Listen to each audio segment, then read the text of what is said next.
Marvel's timeline book seemingly removes Agents of S.h.i.e.L.D. from MCU canon. MCU theory. Secret Invasion explains why Agents of S.h.i.e.L.D. isn't canon. Kevin Feige just shattered MCU TV canon. Well, I've got news for you, Kevin. You're wrong. You can try to wipe away Agents of S.h.i.e.L.D. all you want, but the reality is, it is canon. All of it. I'm going to give you a simple explanation as to how you can undo all of your wrongs and reinstate this treasure of a show to its full canonic glory without changing even a single thing about it or even your MCU timeline right now. Because honestly, Kevin, have you even watched the show? I think I know more about American Girl than you do. You never get any American Girl style. So obviously we're going to be talking major spoilers for Agents of S.h.i.e.L.D. and kind of the rest of the MCU post the first Avengers movie. So if you don't want spoilers, don't watch. That being said, let's lay the groundwork. Season 1 of Marvel's Agents of S.h.i.e.L.D. debuted on ABC in September of 2013. The show was created in part by Joss Whedon, who had just come off directing the first Avengers movie. And at the time, it was created to be Marvel's first entrance into the world of television. It's kind of a spin-off series following S.h.i.e.L.D., Nick Fury's spy agency that was heavily featured in the Avengers movie. And from the very moment it was created, it was established that this show is MCU canon and does have an impact on timeline events. The main and most obvious reason is Bill Coulson, our main character. Yeah, you know that guy that Loki stabbed through the chest in the Avengers movie and it kind of gave them a reason to actually come together and fight? Yeah, him. Turns out he's not so dead after all, but we'll get back to that later. In season 1 alone, we are constantly reminded that we are in the MCU. We see cameos from Nick Fury and Maria Hill. There's even an episode where Coulson's team gets sent to London to clean up after the events of Thor the Dark World, and they meet Lady Sif. And season 1 aired simultaneously with the release of Captain America the Winter Soldier.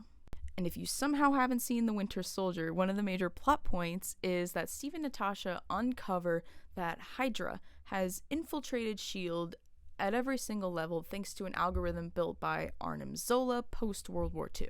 So the final arc of season 1 of this show deals with that fallout. We see what agents are actually Hydra and how it affects the whole agency from the ground up. Agents of S.h.i.e.L.D. also made a few things canon to the MCU that I think in its current form could really benefit from. And the main example of this is obviously Inhumans and Kree involvement in human civilization in general. So in the show, we learn that the Kree canonically visited Earth at the very dawn of humanity and experimented on them, trying to build soldiers for their army, thus creating Inhumans.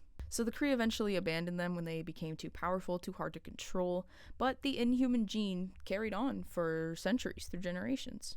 In season 3, we see what can only be described as like an Inhuman outbreak, and I think that would just be a golden opportunity to introduce some of these Inhuman characters with that kind of origin. Kamala Khan.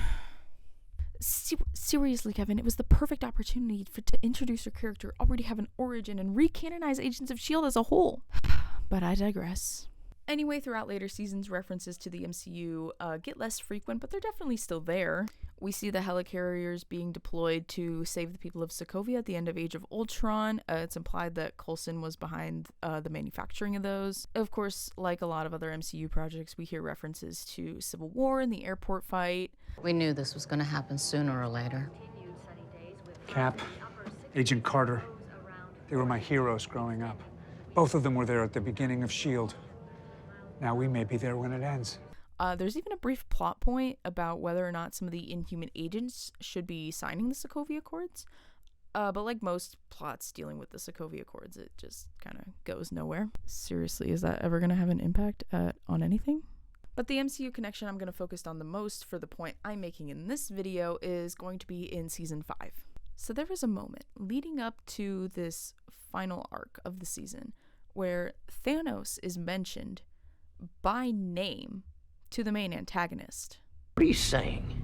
Thanos and his forces have begun an assault on your world even as we speak. Well, then I've got to get down there with the Avengers and take on this Thanos. So right now, we know that the end of season 5 takes us kind of right to the beginning of Avengers Infinity War. But season 5 ends, and no one turns to dust, and there's no more mention of Thanos ever again. So, what happened? In reality, we know this is where Marvel started to shift their television strategy to the upcoming Disney Plus platform. And when they did that, Agents of S.h.i.e.L.D. largely got scaled back as a result. Seasons 1 through 5 were 22 episodes, 6 and 7 were only 13 each. And this is probably why a lot of people want to say it isn't canon. But I believe that there is an in-universe explanation for why none of the agents ever turned to dust, and why there's no mention of anything past Infinity War in the later seasons. And it all comes down to the final decision. Season 5, episode 22, aptly titled, The End. So you have to think of season 5 of Agents of S.h.i.e.L.D. as a 90-year time loop, which, yes, is confusing, but I'm going to do my best to explain. So in the beginning of the season, the agents are transported to a spaceship by a magic liquefying rock, and they end up on the ship with what we learn to be the last remains of humanity. These people are basically enslaved and doing menial labor for, you guessed it, the Kree. So the agents not only have to blend in on this ship to survive, but they're also trying to find their way back to Earth. Now we learn that the last of humanity is on this ship because the Earth has been, for lack of better terms, shattered to pieces. And everyone on the ship refers to this story and the person who did this as the Destroyer of Worlds. And they think that that person is this girl, Daisy. Daisy Johnson is our main Inhuman agent character on the show. She is dubbed as Quake, who is a character from the comics, and basically her powers give her the ability to control and manipulate frequencies, so she can cause earthquake type events, as you might imagine, but she can also just snap all the bones in your body or cause an avalanche. So she's pretty powerful. The kind of legend on the ship is that she quakes too hard and accidentally blows the earth to bits. As you might imagine, this really affects Daisy for the rest of the season. Basically, she's scared that when they do get back to Earth, she won't be able to control herself, she'll quake too hard, she won't make the right decisions, and she'll end up destroying the world. So when the agents do get back to Earth, we establish the real villain of the season. And that is this man, Glenn Talbot. Talbot is a character that's been with us since season 1.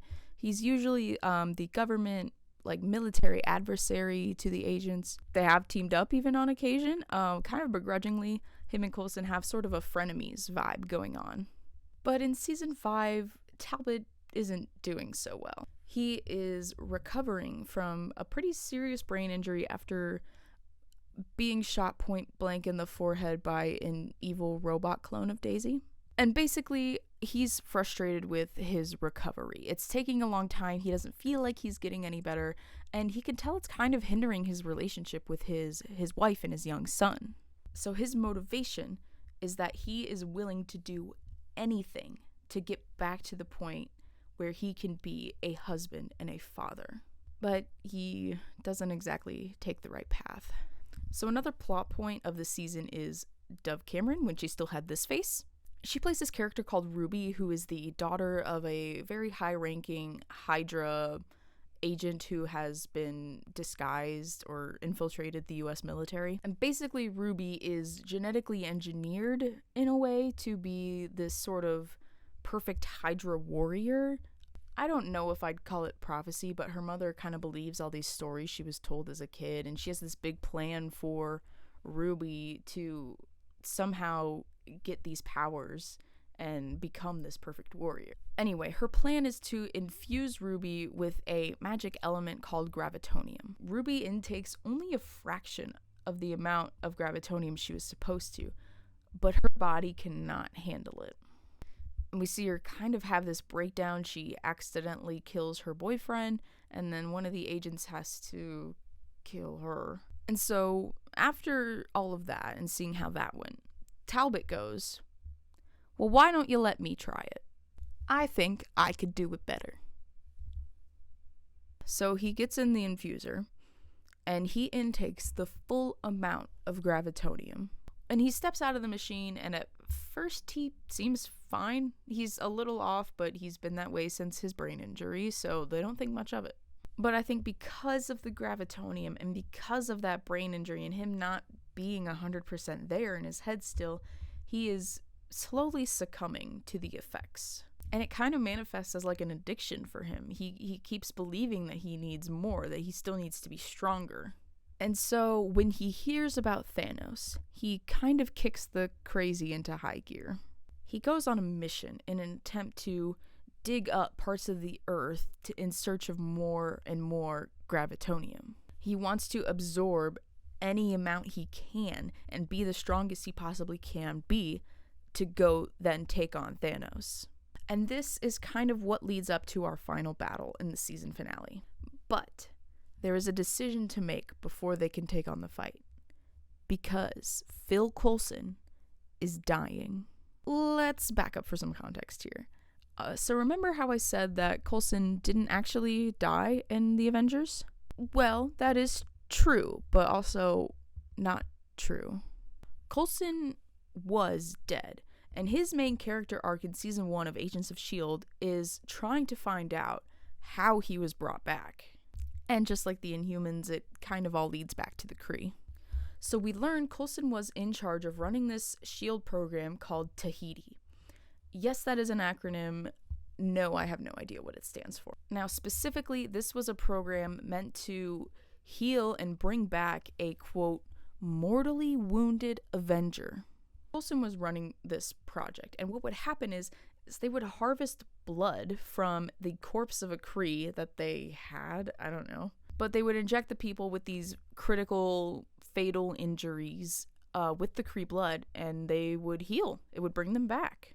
But what they learned is that when the patients knew about this treatment, it kind of drove them insane. But after the initial physical recovery, the subjects began to deteriorate mentally, displaying hypergraphia, aphasia, catatonia, or just complete psychosis. We don't know if it was the biology at play or simply the awareness of what was done, but the only course of action that showed any promise of stemming these side effects was memory replacement. So after Coulson dies, Nick Fury has him put through the Tahiti program and has his memory wiped in hopes of keeping his sanity. So the Kree blood inside of Coulson is what's keeping him alive.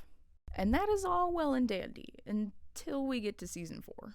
I am going to try not to get sidetracked explaining season 4 because it might be more complicated than season 5. But just bear with me, this is important.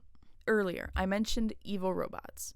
Well, this is the main evil robot. Her name is Ada. She was basically just a glorified personal assistant until she read the Darkhold and became corrupted. So she causes a lot of messed up stuff to happen, robot replacements, evil virtual reality where she heads Hydra, and if you die there, you die in real life. A bunch of messed up stuff. I will say this arc does include probably the best episode of the show, which is season 4, episode 15, titled Self-Control. I recommend if you watch one episode of the show, watch that one. Anyway, throughout the season, the agents figure out that the only way they can stop Ada is by using Ghost Rider, who is also in this season, but I won't get into that too much. But the Ghost Rider can basically help banish Ada to a hell dimension, essentially. Don't really have time to explain that one either. Anyway, Coulson makes a deal with the Ghost Rider to take it on, to trick Ada, and finally stop her and whatever. But to make a deal with the Rider, you have to give him something. Basically what happens is Coulson gives up his life. The Rider burns the Kree blood that is still left in his veins that is keeping him going. Whatever alien voodoo was holding me together, Ghost Rider burned through it. That was the price. So in season 5, his stab wound is reopening. He's just getting weaker because he's dying. Now there is an idea for a cure. Unfortunately, it is the same idea that they have to stop Talbot. And they only have enough of what they need to do one. I think now is a good time to mention Robin. Robin is a fortune-telling inhuman that is either 8 years old or 80 when we see her, because we're jumping between past and future for most of this season. Anyway, she sees visions, but she's kind of too young to comprehend them, and basically she tells the future by doing crude, childish drawings. But since the agents have figured out that they're in a time loop, they're kind of relying on her to tell them what decisions that they need to make. And I kind of forget how they word it exactly, but the gist of the situation is to break the loop, they need to let Coulson die. But like I said, there's a solution. And the solution is kind of a throwback for longtime viewers. It's the centipede serum. The centipede serum is basically what kicked off the show in season 1. And basically what it is it's just another Hydra botched attempt at a super soldier serum. But its properties could be enough to save Coulson. Or it could be enough to give somebody the power to defeat Talbot. So we either save Coulson or we save the world. Daisy wants to use it to save Coulson, and admittedly a lot of the agents do. They love Coulson. But Coulson is vehemently against this. He wants the agents to use it to stop Talbot and let him die. So there's a lot of back and forth as we lead up to this final battle. It ends up being Daisy versus Talbot as he's trying to dig up parts of the earth to find more gravitonium. And as everybody is scrambling around, Daisy is fighting for her life. The fight is not going well. We see that somehow the centipede serum has found itself in like her jacket sleeve. It is kind of implied that Coulson might have put it there. Daisy makes the tough choice. She injects herself with the serum. She gains enough strength to quake Talbot into outer space where he dies. There's a little implication that if she hadn't done that, Talbot would actually have been the one to break the earth into pieces trying to dig up the gravitonium. But of course it would have gotten blamed on her because she took the final stand against him. But Talbot has been defeated. The season ends. It's implied that Coulson dies off screen and therefore the time loop is broken. And I will propose that that decision is what separated the Agents of S.H.I.E.L.D. from the main MCU timeline. This is how you make Agents of S.H.I.E.L.D. canon again. So until this point, we've established that the two timelines are one. So this line is the MCU. And you have to remember that this loops every 90 years or so because the agents give Coulson the serum again and again. If we plot 522 on this line, we break the loop, and this future part gets totally erased. None of that happens anymore. And now our timeline is split in two. Remember, the finale takes place kind of at the same time as the beginning of Infinity War. So the rest of the MCU breaks off into one way, and they do the battle with Thanos, Avengers Endgame, and everything after. And the Agents of S.H.I.E.L.D. go this way, on their own new branch, where they do season 6 and 7, thus explaining why none of the agents ever turn to dust, and why we never hear of Thanos ever again. So yes, Agents of S.H.I.E.L.D. is MCU canon until season 5 episode 22, where Daisy makes the decision to save the world instead of saving Coulson. And I think that this is a totally plausible explanation given the state of the current MCU. I mean, think about it. We've got Multiverse of Madness, we've got No Way Home, we've got everything going on in Loki. We are dealing with alternate timelines in different universes already. Why can't we say that we were doing it the whole time with this show? Agents of S.H.I.E.L.D. did time travel before Endgame. They were dealing with alternate dimensions in season 4. When you're making these elements a part of your bigger story arc, there's no reason why anything can't be canon. And there's already a perfect jumping off point built into the show where you can say, yeah, they diverged right here. I mean, honestly, it makes more sense than any of the timeline hopping in Loki, so what's the problem? Listen, Kevin, I know you're still with me. These are good characters with great storylines. They got 7 seasons for a reason.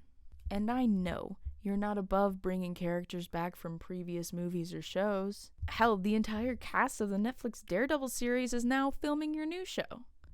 So why can't we do that for the agents? I'll even let you use my idea for free, Kevin. If I could just get like a small credit in like the special thanks to section, that would be great.